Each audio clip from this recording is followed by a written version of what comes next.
Welcome to আনন্যাভিগেটেড। High. অনেকদিন ধরেই কোথাও যাওয়া হচ্ছিল না, তাই ভাবলাম শীতের দুপুরে একটু বিড়লা প্ল্যানেটোরিয়াম ঘুরে আসি। তো ছোটবেলায় স্কুলের এক্সকারশনে বিড়লা প্ল্যানেটোরিয়াম আমার তো ঘোরা আছে, কিন্তু শ্রেয়ার কোনো দিন যাওয়া হয়নি। তো ওকে নিয়ে আজকে ফার্স্ট টাইম যাচ্ছি। তো চলো যাওয়া যাক। প্রথমেই কিভাবে যাবে সেই রুটটা তোমাদের বলে দিই। মেট্রো করে গেলে ময়দান স্টেশনে নেমে গেট নাম্বার 1 দিয়ে বেরোতে হবে। সেখান থেকে বেরিয়ে সোজা এগোলেই বা হাতে দ্য 42 পড়বে। সেখান থেকে কিছুটা এগোলেই তোমরা পৌঁছে যাবে বিড়লা প্ল্যানেটোরিয়াম। এই প্ল্যানেটোরিয়ামের উদ্বোধন করেন তৎকালীন প্রধানমন্ত্রী জওহরলাল নেহেরু 1963 সালে।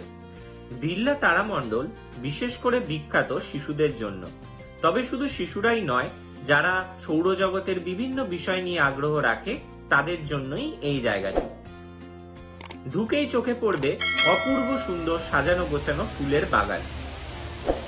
এখানে শো চলে 3টি ভাষায়, বাংলা, ইংলিশ এবং হিন্দি।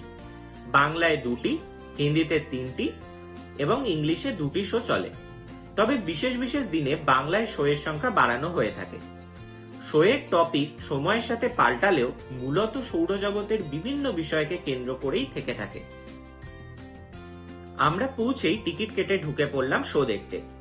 প্রাপ্তবয়স্কদের জন্য টিকিট মূল্য 120 টাকা, স্টুডেন্টদের জন্য গ্রুপে এলে টিকিট মূল্য 50 টাকা। শো মোটামুটি ভালোই ছিল, তবে প্রজেকশনের কোয়ালিটি আরেকটু বেটার হলে ভালো হয়।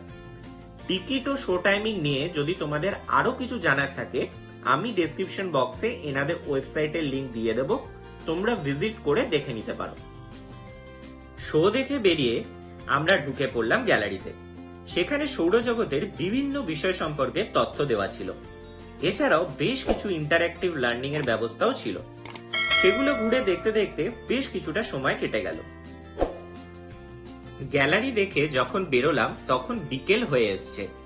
শীতের বিকেল যেন তারামণ্ডলের বাইরের বাগানটিকে আরো সুন্দর করে তুলেছিল।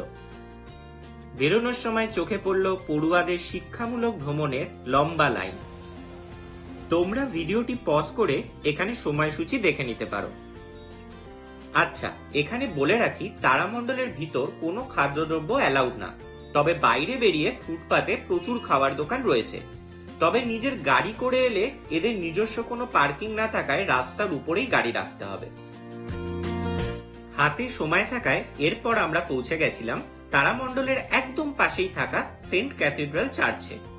চার্চে ঢুকতে গেলে প্রবেশ মূল্য মাত্র 10 টাকা, যা চ্যারিটির কাজে ব্যবহৃত হয়ে থাকে। চার্চের সামনে বাইবেলের কিছু ঘটনার বিবরণ মূর্তির মাধ্যমে ফুটিয়ে তোলা হয়েছে। চার্চের ভেতরে ছবি তোলা বা ভিডিওগ্রাফি অ্যালাউড নয়। তবে আমার খুব ভালো লেগেছে চার্চের মধ্যে ঢুকে, খুবই শান্ত পরিবেশ আর সাজানো গোছানো। বেরোবার সময় যীশু খ্রিস্টের উদ্দেশ্যে মোমবাতি জ্বালানোর বেদির সামনেটাও ঘুরে নিলাম। এভাবেই শীতের ছুটির দুপুর বেশ ভালোভাবেই কেটে গেল আমাদের। ভিডিওটি তোমাদের কেমন লাগলো সেটা তোমরা আমাদের কমেন্ট করে জানিও। তোমরাও কিন্তু এইভাবে কলকাতার মধ্যেই একটা ছুটির দিন কাটাতে পারো। আর ভিডিওটা ভালো লেগে থাকলে লাইক ও বন্ধুদের সাথে শেয়ার করে দিও, আর সাবস্ক্রাইব করো আমাদের চ্যানেল আরো বিভিন্ন ভ্রমণ সংক্রান্ত ভিডিওর জন্য।